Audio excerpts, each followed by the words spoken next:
Welcome back for another episode of Behind the Drapes with Expo Rich, where we take a look into what goes on in the minds of the event entrepreneurs and a deep dive into the lives of those people that make things happen. Coming to you from the Expo studio in Miami.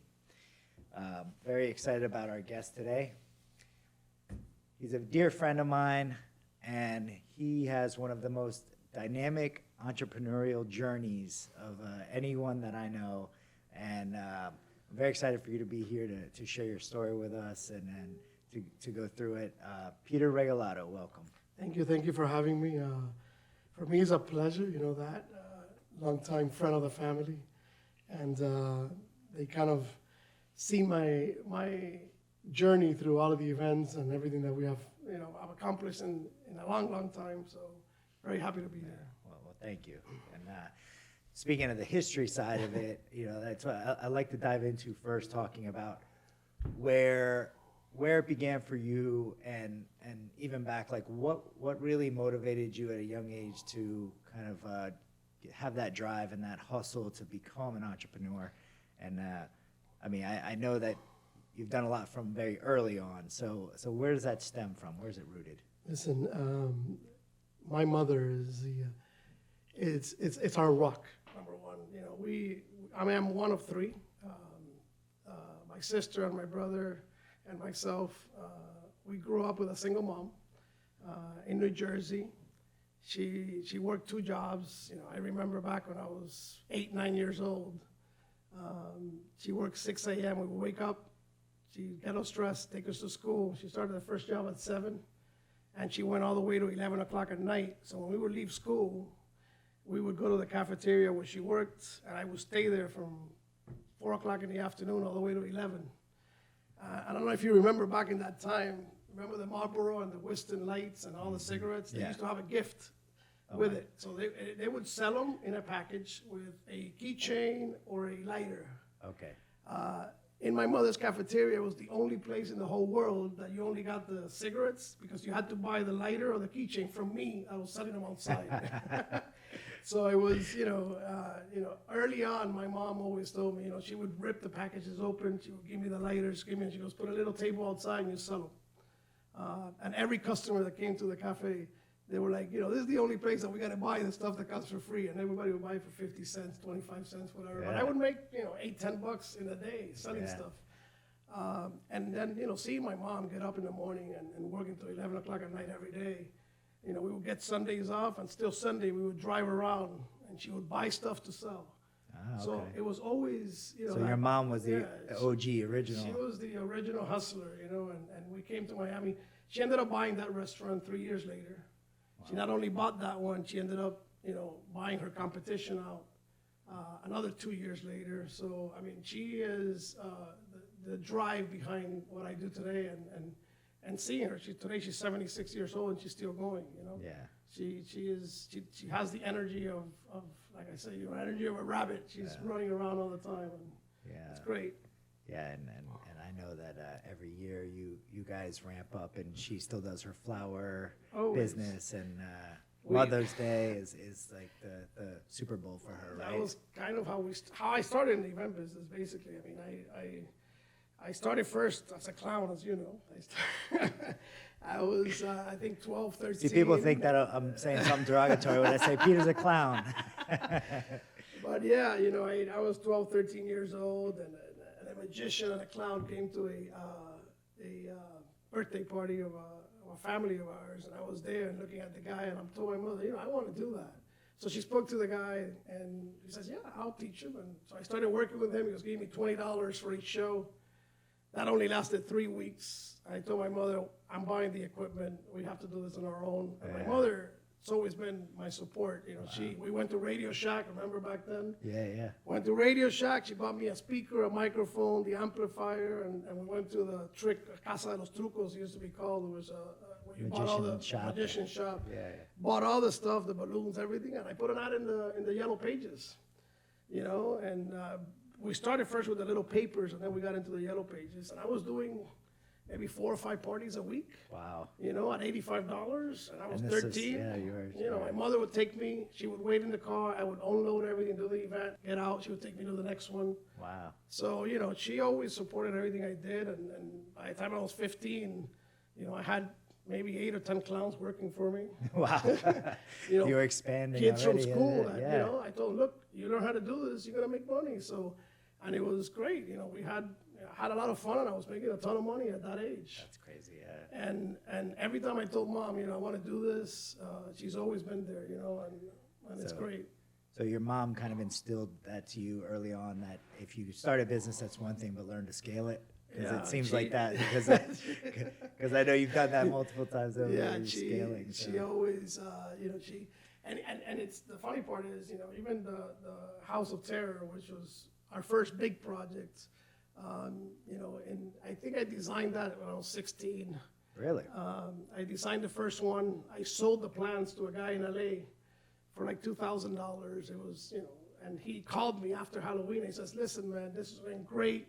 It was awesome. So I went back to mom and I told mom, look, you know, I did this, and, you know, I think we should do it here in Miami. This was in 99, 98.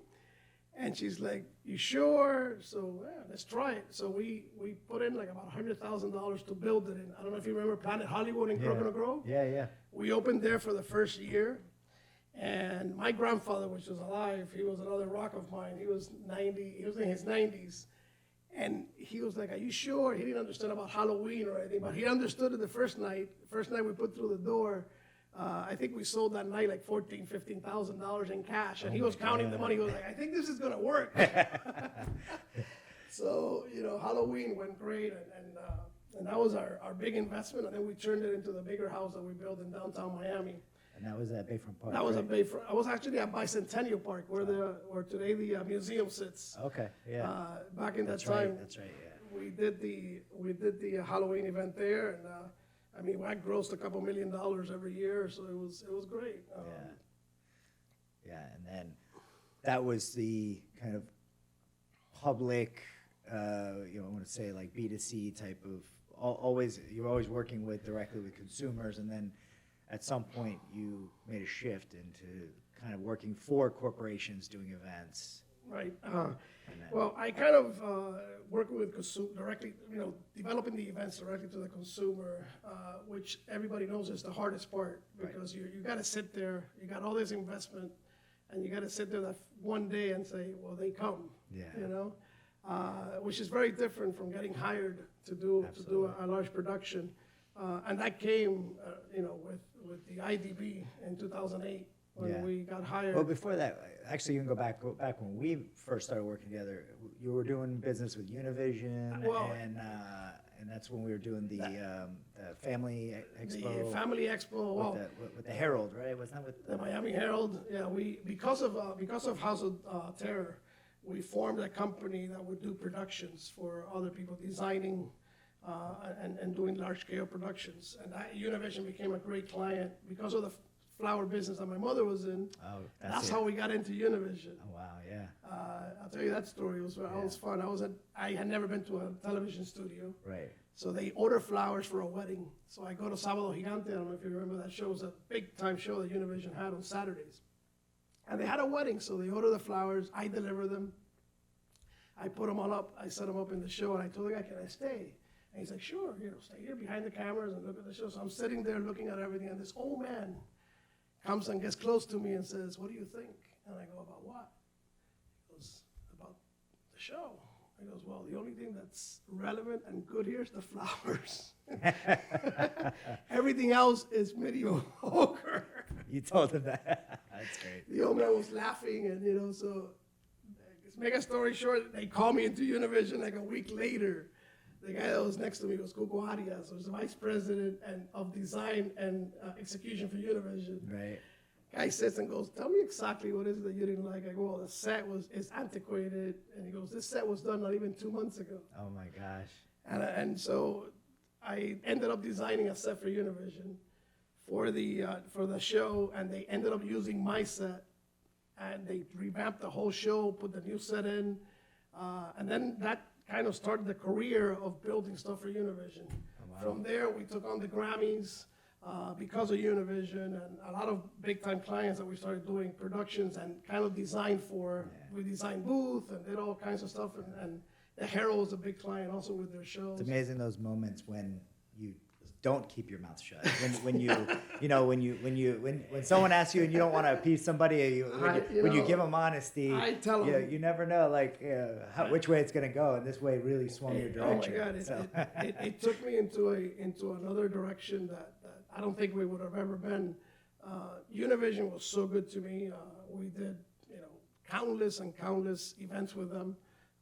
Countless and countless shows, and then of course we got into the expo side of it, which doing Fispal, which is a food and show that was done at the convention center, and then we did for the Herald. Most of, I think 90% of their events are done by us. Yeah. It was a lot of fun, and then of course, then we moved forward to the IDB, which is I think the biggest and most complex event that we've ever put together. It was early on for us. That was the largest hard wall build out that we'd ever done. Yeah. So I mean the amount of walls and furniture, office and just the complexity of it, and I mean that was incredible because I mean we had to go in, mark the floor, and then 3 days later we could build because the amount of infrastructure they had to put down with the data lines and everything. It was incredible. For us on the logistics side, I mean, I think most everything I've developed and produced before, I don't think I've ever put anything down on paper. It's all in my head, and I go from it. Right. This is the one time that we had a huge team that put stuff in binders because the amount of logistics was just insane. We had 200 Audi vehicles going around town, picking up people, bringing people back, with 24-hour drivers. I mean, it was, besides what was going on in the convention center, which was huge. I mean, the amount of... And the offsite stuff, all the dinners and this and everything. that. I mean, we had so much going on, and I mean, it was the largest event that I've ever kind of put together and worked as a head of it, and it was great. I mean, we had and I met a lot of good people, and I got to travel to a lot of countries because of that event. I got invited to a bunch of events in Colombia and in Peru, and all because of the IDB. Wow. A lot of people that we met there. Yeah, that was. I mean, for all intents and purposes, I mean that was like one of the smoothest large scale events too, because I mean we all busted our ass. I mean, there's no doubt. We worked a lot of long hours, a lot of build time, but just the amount of computers that were put in there. I mean, you're talking about hundreds and hundreds of computers that were installed. I mean, you talk about the binders. I remember like for every little small meeting room, we had a binder. Because of how much we had to put into each space of that event. That was incredible. And actually, it's funny because every once in a while when someone's asking me for a sample, still to this day, I'll use some photos for that. I mean, that was 2008. 2008. Yeah, I'll still use photos as an example of things to do for back then. So yeah, it's. And then the not only from our side, I was sitting in meetings that for example, the security meeting. We had security meetings for Bill Gates. Bill Gates, his logistics, just to bring them into the event. Or he flew into Mount Sinai in a helicopter. From there, we picked him up. We took him into the convention center. Actually drive him inside through the back. So I mean, people have no idea on the other side what goes on behind the scenes, and it's the amount of work and the amount of people that have to do their job correctly. To make sure that something like this gets pulled off. It's funny, and that's kind of what stems why I named this Behind the Drapes, why I named this podcast that, because besides what we do, not many people see what's behind the drapes, what goes on, the craziness, the back of the house, or even the pre-build, and then also using it as a pun behind the drapes of the person seen inside. So, and then after those years, you then took another turn because you said, "Okay, let me try this other business." I think everybody in the event business at one point has said, "I'm tired of the event business."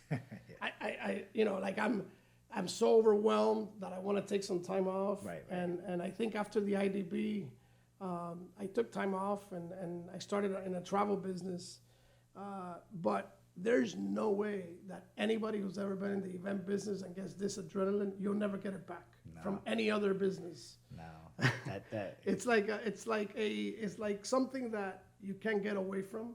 yeah. I mean, there's not one concert, I'm sure it happens to you, there's not one event you go to that you don't see the event not in the same light that everybody who's there is looking at it. Absolutely. We are sitting there going, okay, and this came out, and that's supposed to be there. And Yeah. Oh yeah. Oh yeah. You as soon as you walk into an event space of any kind, you're not criticizing, you just it's out of place. It's just naturally something's not. Stephanie jumps tells out, me all yeah. the time, can you stop it? Let them do their job, and I'm not even saying anything. I'm just commenting to you that that's not supposed to be there.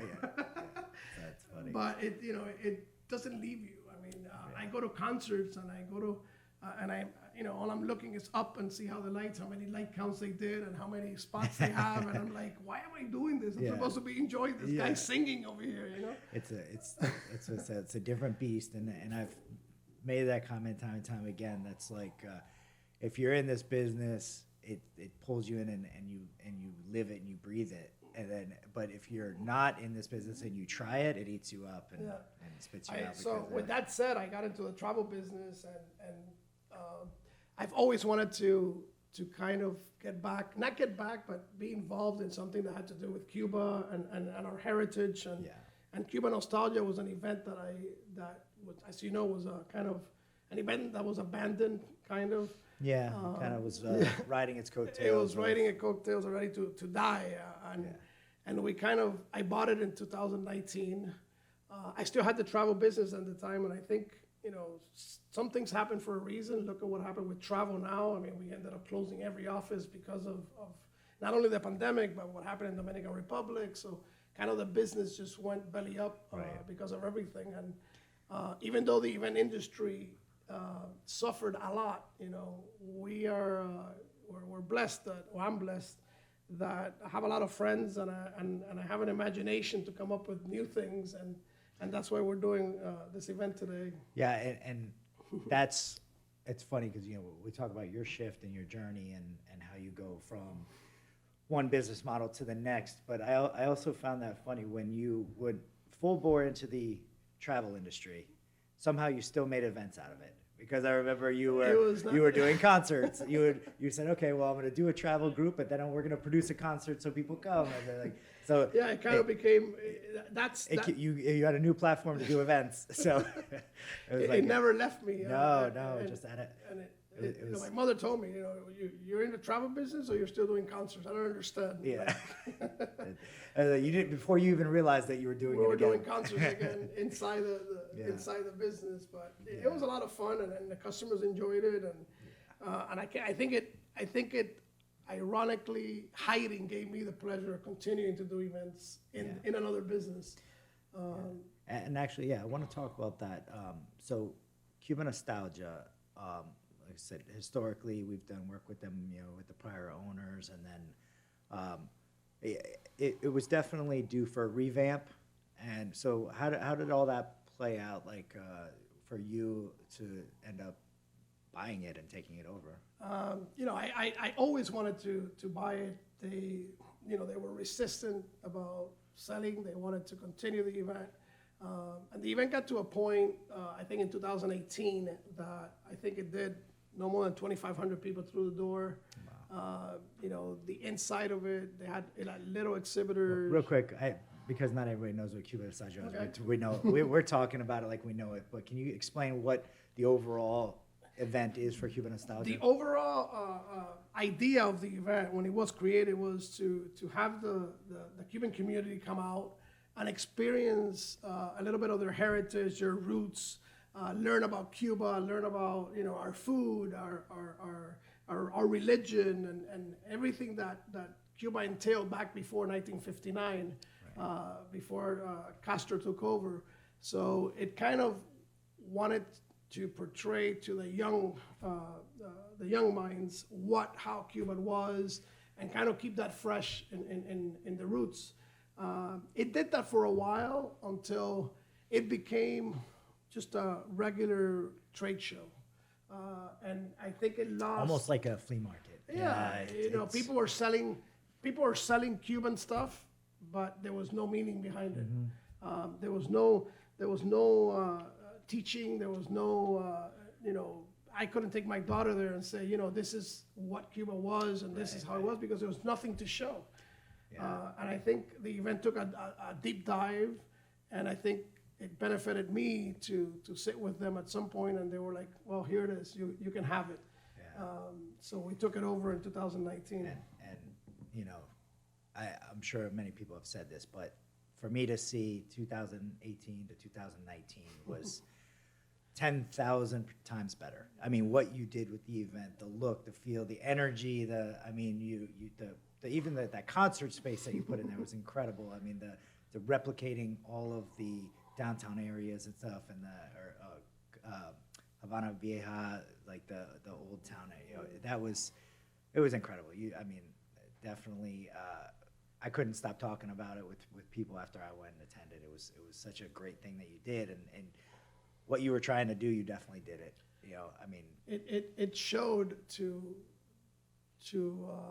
not only to the media and to the sponsors, which was, everybody was reluctant to even sponsor the event. Bacardi, all of the different sponsors that were there before. Which is crazy because Bacardi originated in Cuba. Yeah, You'd think that would be. They were reluctant to say, this is dead. I don't know what you're going to do to it. Yeah. So we said, take the meeting with us. Let's sit down. I went in. I showed them all the proposals, and I was like, look, don't tell me what you're going to give us as a sponsorship. Just participate, and then you tell me. Needless to say, Bacardi went, and they couldn't believe their eyes. They couldn't believe what we did. It was an experience for the Cuban community, and a lot of other communities that went to enjoy the event and love the Cuban culture. To go into a venue and actually feel like you are transported back to that time, Yes. which was kind of what we wanted people to feel. You went into La Bodeguita del Medio, which is a very prominent Famous spot, mojito, mojito place in Cuba, and you went in there and you felt that you were there with the music and the look around you and everything. So and the bar. the bar. Yeah. So all of these things kind of took off in a visual way. And we did 21,000 people through the door, which was an amazing. 10 times the year before. Yeah, it was Wow. amazing. The overwhelming amount of people that came in, there was no water at the event, there was no food. The fair was at the time doing everything, and it was. They couldn't keep up. They with the couldn't demand, keep up. It was incredible. We had, and some things happened for a reason. There was as many people coming into the event as leaving because there was no food. So, at some point I told my mom, this is kind of good because not the fire marshal would close us down. Yeah. But it was great, and we were looking so forward to doing it in 2020, and then everything just stopped, and everything's been put away in a warehouse since then. But it's It'll be back for it'll sure be back, because the best thing is that even though through the pandemic you couldn't do it, you left it on such a high note, so now it's like, could you imagine if you took it over after 19 and tried to do it later? So the fact that you had so much buzz about it, it's gonna come back. We went. Me and my wife went to an event, not an event. I got together in somebody's house, and there was probably 30, 35 people there. So we walk in by the back, or there's a group of like 15 people talking in the pool, and we don't know any. We just knew the host of the house, and everybody there was talking about Cuba Nostalgia. Wow. And how much fun they had. So we sat there just listening to them. That's great. Yeah. And it's good to hear a third person talking about the event. Genuine feedback that you're not unsolicited. Exactly. And they were talking, and they were, talking about how they were going to make a group to go this year, and and all of that stuff. So, it's nice to hear people's comments when you do something like that. For sure. And before we get into that next stage, I always like to ask people that come on, how has the event industry, I know we talk about yours has been building on each other, but what are some of the skills and things that the strengths that you have in your own ventures that come directly from working events. So, I think for every event person, and I take this away from all of mine, is organization.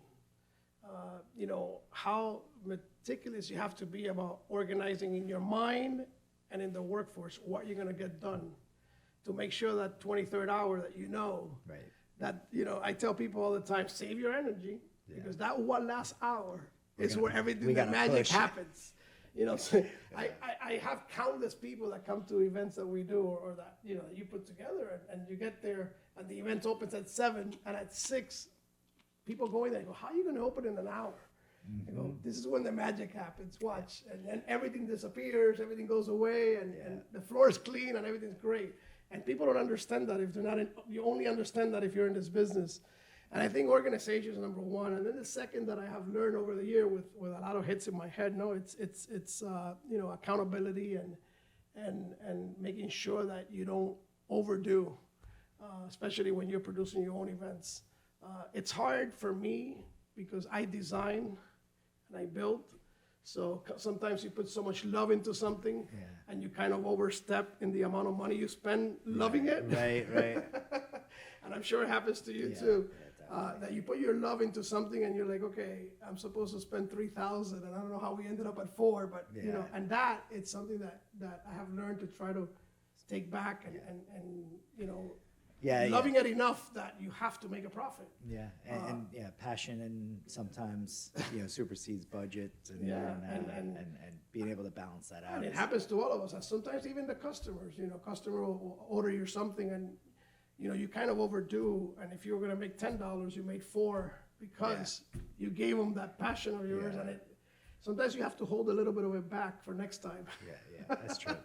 Because isn't that just sometimes it's a kick in the gut when you go over and above and it's not even noticed or recognized. Exactly. When you give a whole bunch of free additional. I go to a lot of things. That, and I'm sure it happens to you that, I don't know, for whatever reason, you might lose a bid to somebody, and you go to that event, and you're like, this is what I lost against. You can't even believe what the customer went with to save money. Right. So. And realistically, you would have gone way above way and beyond that for the same money. So Which is hard, but it's what we have to learn in our event industry that you have to give that passion, but you have to respect the accountability of what you're doing. So that you have a profitable business on your side. No, that's true. Because it's not just the love, and it's not just you, because you do have all the other people depending on you and making these decisions. Exactly. So fast forward from after a great Cuba Nostalgia, and then we get into pandemic and lockdown, and this part is what really excites me about you and impresses me, is that you're sitting at home and you're an event producer who can't do events, so lots of crazy things going on in your mind, and then this happens, this aha moment. What did you do? Well, I ended up writing a play. I did the outline and the vision of what I wanted to do. So, I'm sitting at home and I turn around to Steph and I go, listen, I wrote this play. And she's like, for what? It's like, we're going to build a theater and we're going to do it. She's like, have you seen what's going on in the world? And she's like, there's no way they're going to let you do it. So I go out and I have a friend of mine, Miguel, who is a theater producer. And I went out to him and I showed him the script of what I wanted to do and, the vision of what we wanted to do. And, what we put together, I think, like I told you before, there's no way I think that anybody could have done it if it wasn't because of the situation we're in today. We put a Broadway show, pretty much a full 2-hour musical together in less than 6 months. From startup of actually me writing the script in June to the opening of the show December 9th. With a full theater build, it accommodates 400 people sitting down spacily 6 feet apart. We wrote a full COVID plan, and we presented it to the county. The county, looked at it, and they approved the event. I mean, it was approved, and I didn't think that it was going to get first, off the ground, and as soon as the county approved it, we went around. We had a little bumps in the cities where we would be able to do it, and the locations. So we moved locations 3 times before we ended up at the fairgrounds. Eddie at the fairgrounds, thank God that he said, come on over and let's look at it, and if you have it approved by the county, this will be the place to do it. Yeah, and one of the things that again, I think that your background with event and the fast pace that it is, it's like, I think that if someone was just a show producer and then a few weeks before the event was supposed to happen somewhere, they said you can't have it here. Right. And you were like within a month. I was we were within 4 weeks of opening day. We actually came out with an article in the Herald that said that we were opening at Tropical Park. Yeah, so I mean, so within a month of opening day, you have to switch locations. I think that anybody that was up in Broadway would just like have a heart attack and quit. And quit. And Yeah. done. And, so, but you said, okay, let me find a new spot, and then you found out in the Fair Expo Center. And not only that the actual theater that we built, You built. got blown over. Oh, that's a whole that nother was story. 4 days before we opened. 4 days before opening day, We had a windstorm because there. the theater that you built, it's not within a building. You Completely. have an open lot, and you fabricated an entire theater out of truss and drapes And and decor, and so that way it'd be truly open air, Right. COVID friendly, enough spacing for the tables. So you had all this planned out, everything, and then 4 days before the event, this Windstorm out of windstorm anywhere. Yeah, it comes was- and again another kick in the gut. So So we went out running, Yeah. and we brought in 20 containers, and we surrounded the whole place by containers. So we rebuilt the theater from scratch, basically. And it is what it is today. And I think that some things happen for a reason. Yeah. If that would have happened in the middle of the show, I think I would have had a heart attack. But same with in the show. Yeah. but it happened, and I think the event and the theater itself is cozier now. Yeah. It's kind of it's a different ambience what we have in there, but everybody who goes and enjoys the play, it's something wonderful that we've built and from nothing. Well, as someone that has seen it and gone to it, I definitely appreciate it, and I've been telling people about it. They've and everybody who's gone has been loving it too. So it's Cuba Under the Stars, and it's still running. It started in December, and we're running through the end of March. We're running to the end of March, last weekend in March. Okay. And it gives you an opportunity to leave the house, number one, and to go enjoy something that that we don't have right now. There's a lot of places we can go. There's a lot of restaurants, and it's actually a dinner show, so you'll be able to eat while you're there. So actually, if as we promote this, I'm going to put the links and the website and everything on the YouTube page. But walk us through like the safety protocols. How did you get an event to pass? Like, what are the things that you're doing that the Adrian R. Center isn't doing, because they're a theater. Right. They're a proper built up theater. So there's things that you do that they can't. Well, So- even when we begin a check-in, we check everybody's temperature before they come into the theater. We spray their hands with the liquids. Every single bar and every location that we have the bathrooms everywhere, you have pumps for the sanitizing units.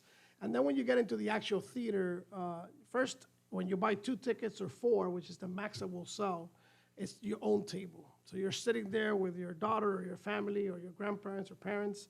So you're sitting in your table, and all the tables are 6.5 to 7 feet apart from each other. Yeah. So you're away from everybody, and you're enjoying an outside dinner show. Yeah.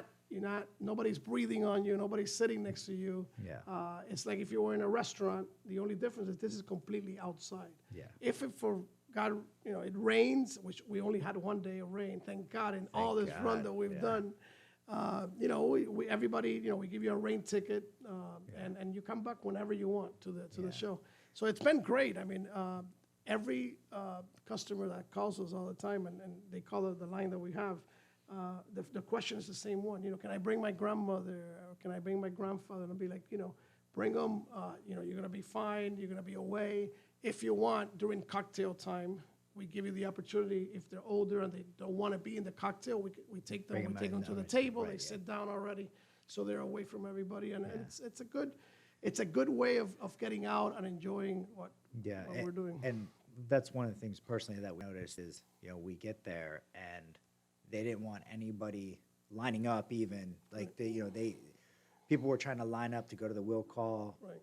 And they were saying, no, don't, disperse. So they didn't want people congregating. And I Right. thought that was good because you had greeters out there telling people what to Exactly. do to keep space.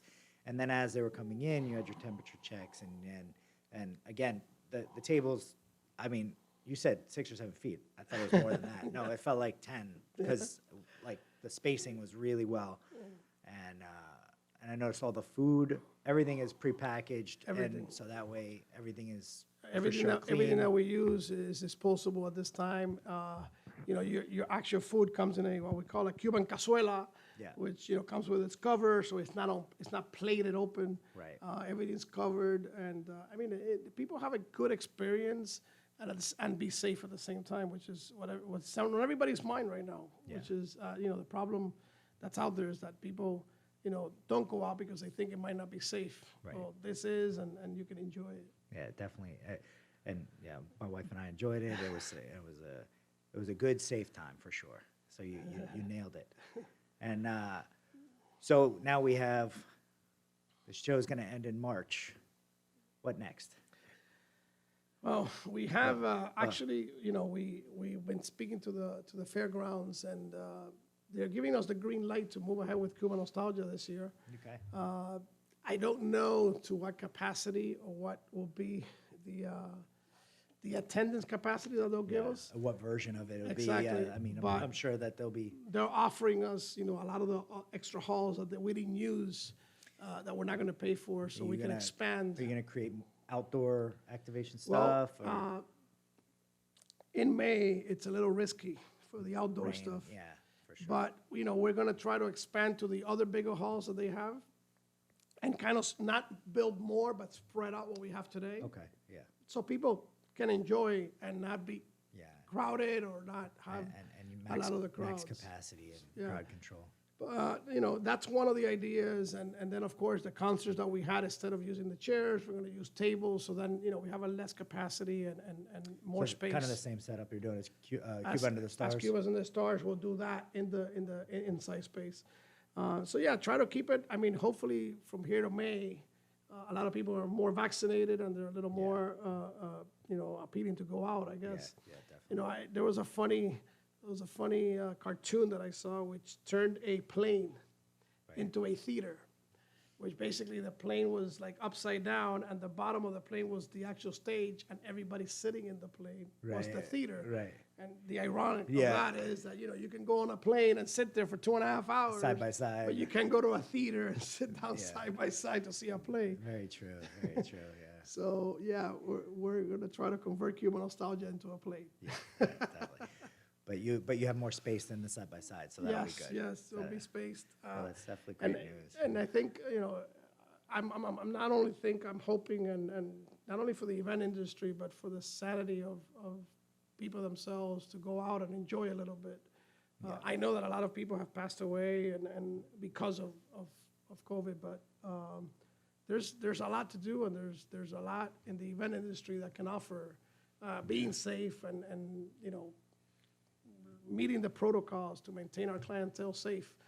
There's a lot on every side, on conventions, on theater, and anything. We can always do something like what we're doing with Cuba Under the Stars Yeah. to maintain the clients safe and get everybody back out. Yeah, and I know that the entertainment industry appreciates you for moving forward with this because on the entertainment side, the performers, the musicians, the band, everybody in the production, the lighting, so although you may not have the packed houses you want, you're still putting food on the table for these other people. No, and that's something a that whole I was nother- talking to, I had a long conversation with the mayor of Miami, and, I was telling them, hard time that we're having, actually convincing more than 50% of the hall to come out.